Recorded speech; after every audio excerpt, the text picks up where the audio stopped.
Halo semuanya, semoga hari ini semua dalam keadaan sehat dan bahagia. Nah, pada kesempatan kali ini saya akan menyampaikan materi tentang konsep mall. Baik, langsung saja kita mulai materi tentang konsep mall. Nah, dalam kehidupan sehari-hari, kalian mungkin sudah sering mendengar istilah lusin. Jadi ada istilah satu lusin. Nah, kalau satu lusin diubah ke satuan buah, jadinya satu lusin itu adalah 12 buah. Kemudian mungkin sudah pernah mendengar istilah satu rim. Nah, satu rim ini jumlahnya adalah 500 lembar. Nah, di sini ada satuan lusin, ada rim, ada buah, dan lembar. Jadi, lusin, rim, buah, dan lembar itu merupakan satuan jumlah. Jadi, ini satuan jumlah yang sering kalian temukan di kehidupan sehari-hari. Nah, dalam ilmu kimia ada juga satuan jumlah. Jadi satuan jumlah yang menyatakan jumlah zat. Nah, satuan jumlah itu adalah mol. Jadi mol ini menyatakan jumlah zat dalam ilmu kimia. Nah, 1 mol zat ini dinyatakan sebagai 6,02 kali 10 pangkat 23 partikel. Jadi sama dengan yang tadi lusin. Kalau satu lusin 12 buah, rim itu 500 lembar. Nah, kalau mol bisa diubah ke satuan partikel. Jadi 1 mol zat itu menyatakan 6,02 kali 10 pangkat 23 partikel. Nah, partikel itu bisa dalam bentuk atom, bisa dalam bentuk molekul atau ion. Jadi zat itu bisa nanti satuannya dalam bentuk atom, bisa dalam bentuk molekul, atau bisa dalam bentuk ion. Contohnya, 1 mol besi mengandung 6,02 kali 10 pangkat 23 atom besi. Jadi partikel dari besi ini adalah, unsur besi ini adalah atom. Kemudian 1 mol air mengandung 6,02 kali 10 pangkat 23 molekul air. Jadi partikel dari air ini, dari senyawa ini adalah molekul. Jadi kalau senyawa dia dalam bentuk molekul, kalau unsur dalam bentuk atom. Jadi partikelnya dalam bentuk atom, kalau senyawa dalam bentuk molekul. Kemudian 1 mol Na+ mengandung 6,02 kali 10 pangkat 23 ion Na+. Jadi partikel dari Na+ ini adalah ion. Sehingga bisa dibilang 1 mol Na+ mengandung 6,02 kali 10 pangkat 23 ion Na+. Kalau ini air mengandung 6,02 kali 10 pangkat 23 molekul air. Nah, itu mol zat ya. Nah, kalau misalnya 5 mol CO2 itu mengandung 5 dikali 6,02 kali 10 pangkat 23 itu sama dengan 30,1 kali 10 pangkat 23 molekul CO2. Jadi di sini mol zat bisa dijadikan ke partikel, jumlah partikel ya. Nah, selain dijadikan ke jumlah partikel, mol zat ini bisa juga nanti diubah bentuknya menjadi massa, dihubungkan dengan massa, bisa juga dihubungkan dengan volume. Nanti kita bahas. Nah, sekarang yang pertama ini hubungan mol dengan jumlah partikel. Nah, hubungan antara mol dengan jumlah partikel dalam zat dapat dinyatakan sebagai berikut. Jadi, ini rumus yang menyatakan hubungan antara mol dengan jumlah partikel. Jadi, X sama dengan N kali L. X-nya ini adalah jumlah partikel, N-nya ini adalah jumlah mol, L-nya adalah bilangan Avogadro yang besarnya 6,02 kali 10 pangkat 23. Atau kalau mau mencari molnya tinggal di balik rumusnya, sehingga jadinya N sama dengan X per L. Contoh soal yang nomor 1, hitunglah jumlah partikel yang terkandung dalam 5 mol emas murni. Jadi sudah diketahui partikel mol dari emas. Jadi mol emas itu adalah 5. Kemudian disuruh menghitung jumlah partikelnya.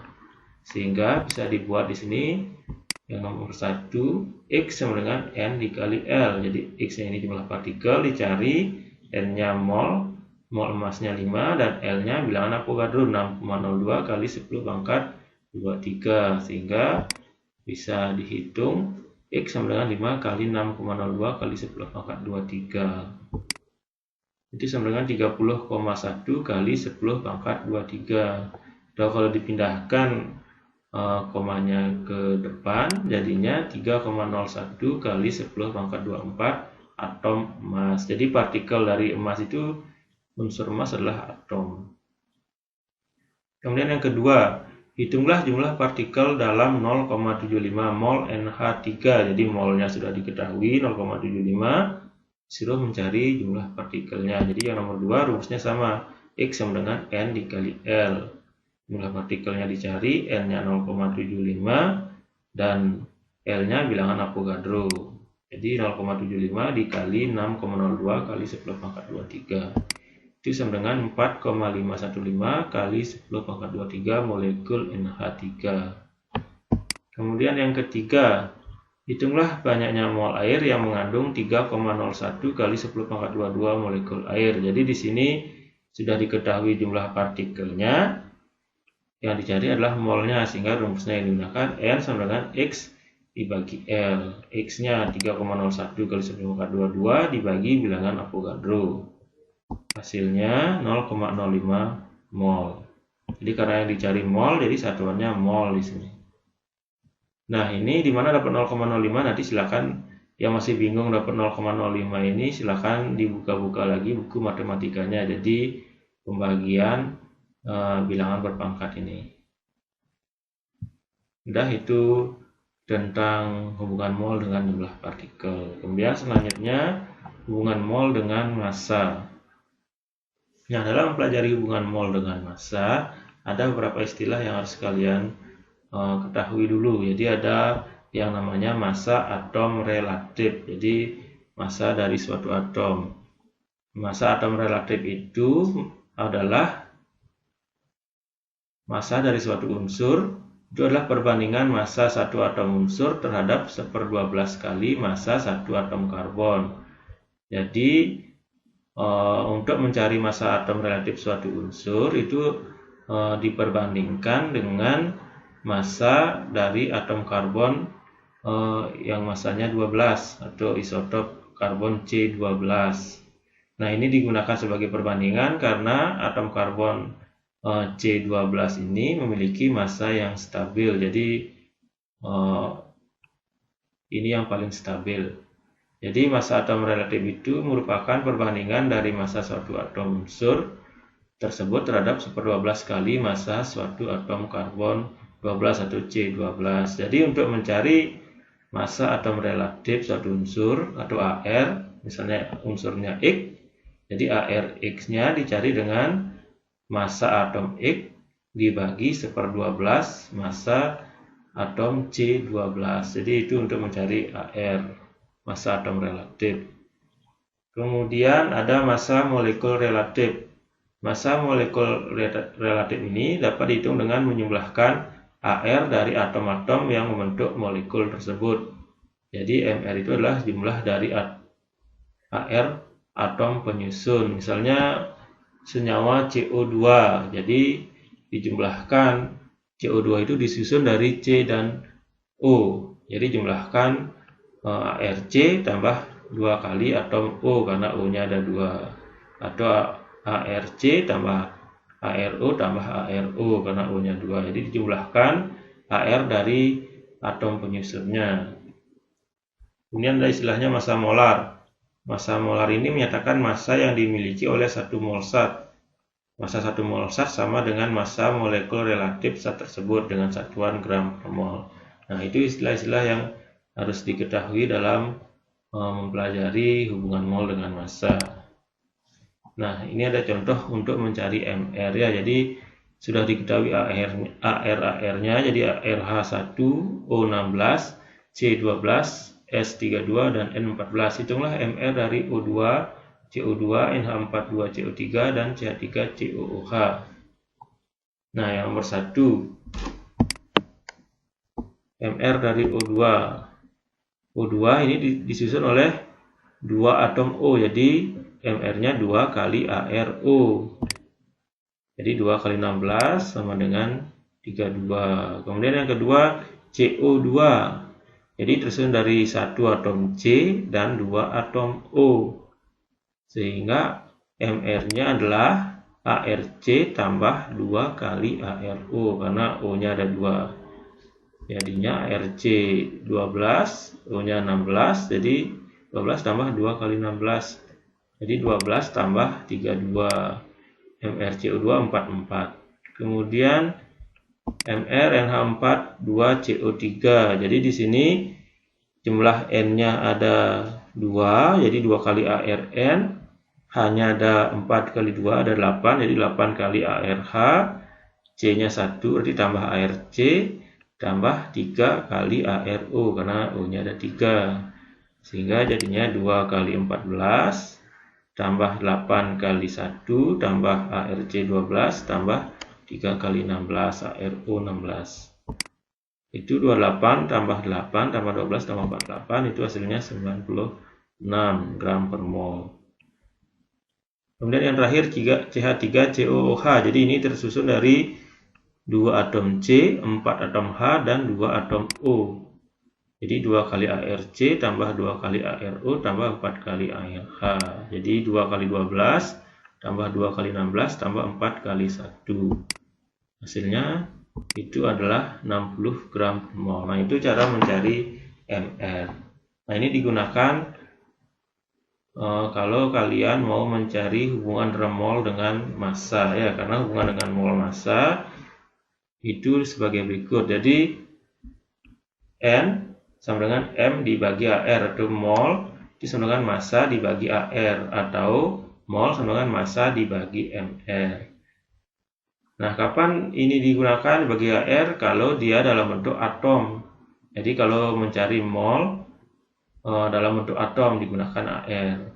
Kalau dalam bentuk senyawa atau molekul digunakan massa dibagi MR. Langsung saja ke contohnya. Hitunglah banyaknya mol dari 5,85 gram NaCl, ArNa23 dan ArCl 35,5. Jadi yang nomor 1, nyari mol, masanya sudah diketahui. Jadi langsung saja, mol sama dengan massa dibagi Mr. Masanya 5,85. Kemudian dicari Mr dari NaCl-nya dulu. Mr NaCl berarti ArNa tambah ArCl. Jadinya 5,85 dibagi ArNa23 tambah 35,5 sama dengan 5,85 per 58,5 sama dengan 0,1 mol. Kemudian yang kedua, hitunglah banyaknya mol 6 gram urea. Jadi di sini sudah diketahui massa urea 6 gram. Menghitung banyaknya mol, ada jumlah molnya. AR-nya sudah diketahui. Ini urea. Jadi urea molnya itu adalah M dibagi Mr, massa dibagi Mr, massa urea dibagi Mr urea. Jadi cari Mr ureanya. Urea tersusun dari 1 atom C, 1 atom O, 2 atom N, dan 4 atom H. Jadi MR-nya ARC tambah ARO tambah 2 kali ARN tambah 4 kali ARH. Sehingga kalau dimasukkan angkanya, massa urea 6, kemudian ARC 12, ARO 16, 2 kali ARN 14, tambah 4 kali ARH 1. Jadinya 6 per 60 sama dengan 0,1 mol. Itu yang nomor 2. Kemudian yang nomor 3, berapakah massa dari 2 mol CaCO3? Nah, sekarang sudah diketahui molnya, nyari massanya. Jadi rumusnya dibalik sedikit, jadi nyari massanya. Molnya diketahui, Mr bisa dicari. Jadi M-nya itu sama dengan N kali Mr. Jadi dari mol sama dengan M dibagi Mr. Kemudian karena dicari massanya, berarti M sama dengan N dikali Mr. Molnya 2. Mr-nya dicari sekarang. 2 kali ARCA. Kemudian ARC tambah 3 kali ARO. Duanya ini jumlah molnya, ya. 2 kali ARCA 40, ARC 12, 3 kali ARO 16 kali 3 itu 48, tambah 48 sama dengan M sama dengan 2 kali 100 sama dengan 200 gram. Nah, itu untuk mencari massa CaCO3-nya. Udah, itu hubungan massa dengan mol, atau mol dengan massa. Selanjutnya, hubungan mol dengan volume. Nah, hubungan mol dengan volume ini ada dua.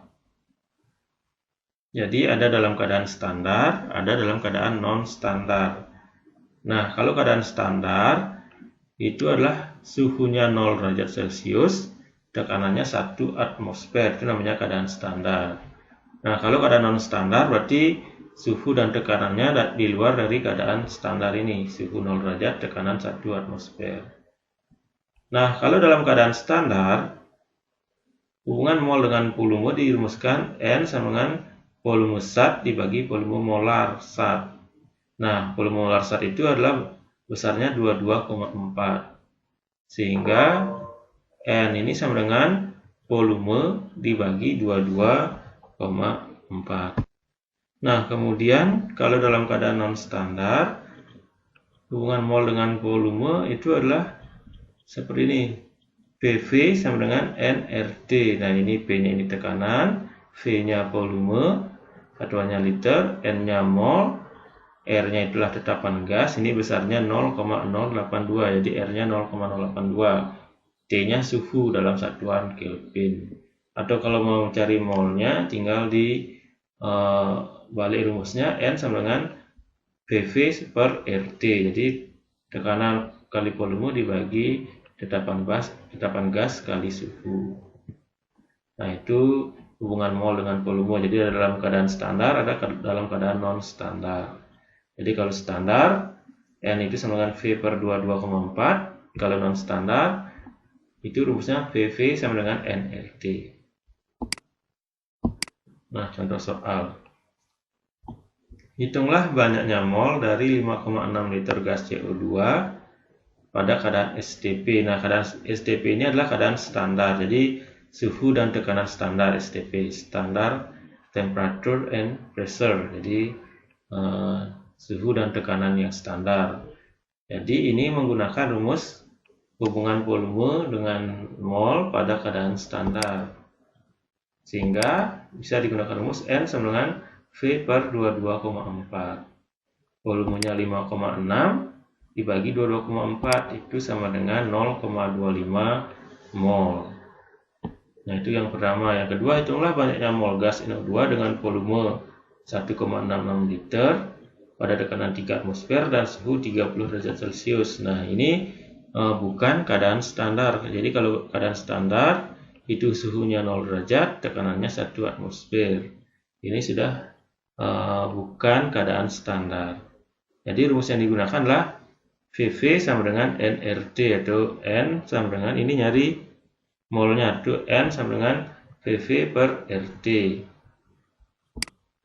Jadi di sini diketahui suhunya 30 derajat Celcius. Jadi karena suhu menggunakan satuan Kelvin, diubah dulu menjadi Kelvin suhunya, jadi 30 tambah 273 itu sama dengan 303 Kelvin. Kemudian baru masukkan ke rumus N sama dengan PV per RT. Masukkan angkanya, tekanannya 3, volumenya 1,66, kemudian tetapan gasnya R-nya 0,082, suhunya 303. Itu hasilnya 4,98 dibagi 24,8. Sama dengan 0,2 mol. Nah, jadi itu hubungan mol dengan volume. Jadi ada dalam keadaan standar, ada dalam keadaan non standar. Kalau standar suhunya 0 derajat, tekanannya 1 atmosfer, atau dalam keadaan soal nanti ada pada keadaan standar atau keadaan STP, itu keadaan standar. Nah, kalau tidak ada keterangan seperti ini, adanya tekanan sekian dan suhu sekian, berarti dia keadaan non standar. Nah, itu hubungan mol dengan volume. Nah, selanjutnya ada stoikiometri reaksi. Jadi ini adalah menghitung jumlah mol dalam suatu persamaan reaksi. Misalnya reaksinya ini. Jadi kalau misalnya mol N2 diketahui, kita bisa mengetahui mol dari H2 dan mol dari NH3. Nah, itu menggunakan prinsip stoikiometri reaksi. Jadi menghitung mol dalam suatu persamaan reaksi. Nah, bagaimana caranya menghitung suatu mol dalam persamaan reaksi? Jadi kalau misalnya ini diketahui, bagaimana cara mencari mol H2, bagaimana cara mencari mol NH3. Nah, itu menggunakan perbandingan koefisien. Nah, dari persamaan reaksi ini bisa dilihat perbandingan koefisiennya adalah 1:3:2. Jadi yang mana koefisien itu adalah angka yang ada di depan senyawanya atau zatnya. Misalnya NH3 koefisiennya 2, H2 koefisiennya 3, N2 kalau tidak ditulis berarti 1, sehingga perbandingan koefisiennya 1:3:2. Nah, itu perbandingan koefisien. Nah, dalam persamaan reaksi, perbandingan koefisien itu menyatakan perbandingan mol dari zat-zat yang terlibat dalam reaksi. Jadi perbandingan koefisien ini juga merupakan perbandingan mol dari zat-zat yang bereaksi. Jadi misalnya kalau yang bereaksi N2 yang bereaksi 1 mol, berarti H2-nya yang bereaksi adalah 3 mol, menghasilkan 2 mol NH3. Jadi karena perbandingan koefisien sama dengan perbandingan mol. Nah, kalau misalnya mol N2 yang bereaksi adalah 2, berarti mol H2 yang bereaksi adalah 6. NH3 yang dihasilkan adalah 4. Jadi itu perbandingan koefisien bisa digunakan untuk perbandingan mol juga. Jadi dalam persamaan reaksi di atas, 1 mol N2 bereaksi dengan 3 mol H2 menghasilkan 2 mol NH3. Jadi itu sesuai dengan perbandingan koefisiennya. Nah, dari pernyataan ini bisa nanti dibuatkan rumus sebagai berikut. Jadi kalau misalnya mol N2 sudah diketahui, bagaimana mencari mol H2 dan bagaimana mencari mol NH3-nya. Nah, rumus yang digunakan seperti ini. Mol yang dicari sama dengan koefisien yang dicari per koefisien yang diketahui dikali mol yang diketahui. Nah, langsung saja ke soalnya. Misalnya ini, reaksi yang tadi N2 tambah 3H2 menghasilkan 2 NH3. Jika jumlah mol N2 adalah 0,6 mol, tentukan mol H2 dan mol NH3. Jadi sudah diketahui mol dari N2-nya. Jadi ini mol yang diketahui. Kemudian ini mol yang dicari, berapa molnya. Nah, langsung saja. Jadi rumusnya mol yang dicari sama dengan koefisien yang dicari per koefisien yang diketahui kali mol yang diketahui. Nah, sekarang mau mencari yang mana? Mau mencari H2 dulu misalnya. Jadi mol yang dicari adalah mol H2. Berarti rumusnya mol H2 sama dengan koefisien yang dicari, berarti koefisien H2. Ini maksudnya koefisien yang dicari ini adalah koefisien yang dicari molnya. Jadi saat yang dicari molnya kan H2, berarti mol H2 sama dengan koefisien dari H2 per koefisien yang sudah diketahui molnya. Yang sudah diketahui kan N2, berarti koefisien H2 per koefisien N2 kali mol yang diketahui, jadi mol N2. Jadi rumusnya jadinya seperti ini, mol H2 sama dengan koefisien H2 per koefisien N2 kali mol N2. Jadi yang dicari H2, jadi koefisien H2. Yang diketahui N2 sudah diketahui molnya 0,6, jadi koefisien N2 mol N2 sama dengan koefisien H2 3, koefisien N2 1, molnya 0,6, mol N2 3 per 1 kali 0,6 sama dengan 1,8 mol. Kemudian kalau mencari NH3 berarti sama mol yang dicari mol NH3, koefisien yang dicari koefisien NH3, koefisien yang sudah diketahui koefisien dari N2 sudah diketahui molnya maksudnya ya. Jadi N2 sudah diketahui molnya, jadi koefisien N2 kali mol yang sudah diketahui mol NH3.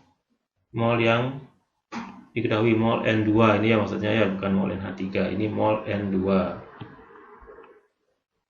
sama dengan 2/1 kali 0,6.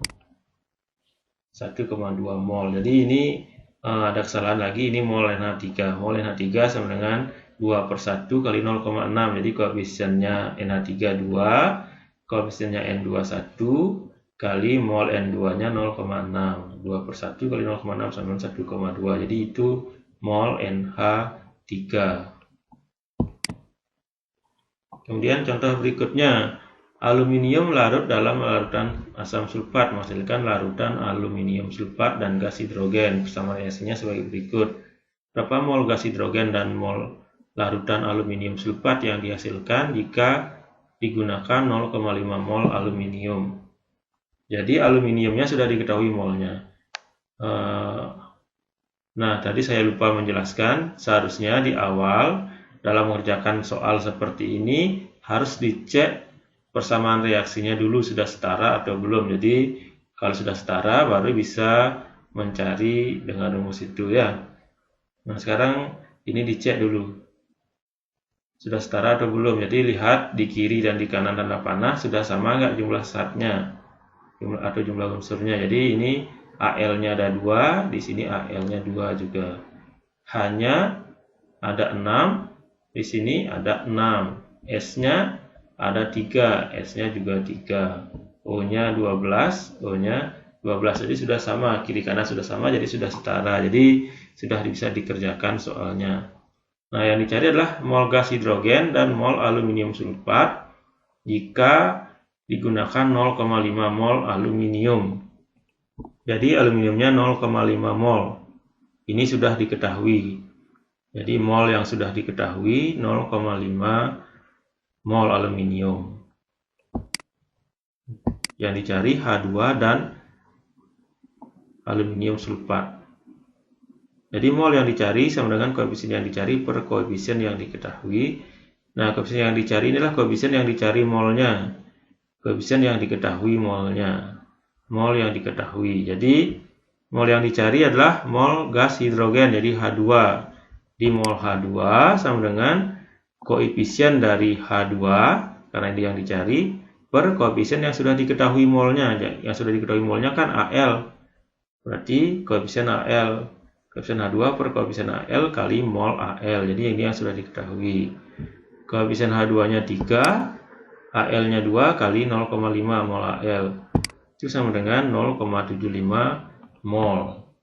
Kemudian yang kedua, mol aluminium sulfat. Jadi mol ini Al2SO4 3 kali. Jadi ini dicari, berarti mol Al2SO4 sama dengan koefisien yang dicari. Nah, ini maaf juga ada kesalahan. Koefisien yang dicari adalah koefisien dari Al2SO4-nya dibagi dengan koefisien yang sudah diketahui Al-nya. Jadi koefisien Al2SO4 3 kali per koefisien Al ya, kali mol Al. Jadi ini maaf ada kesalahan. Ini harusnya koefisien Al2SO4 3 kali dibagi koefisien Al dikali mol Al. Nah, itu sama dengan mol Al2SO4 3 kali itu sama dengan koefisiennya 1 dibagi koefisien Al2 dikali 0,5 mol Al sama dengan 0,25 mol. Jadi ini mol Al2SO4 dikali ya. Jadi mohon maaf ada kesalahan. Nah, itu mencari mol dalam suatu persamaan reaksi. Nah, sekian penjelasan saya tentang konsep mol. Semoga bisa bermanfaat. Mohon maaf kalau ada kesalahan-kesalahan. Terima kasih atas perhatiannya.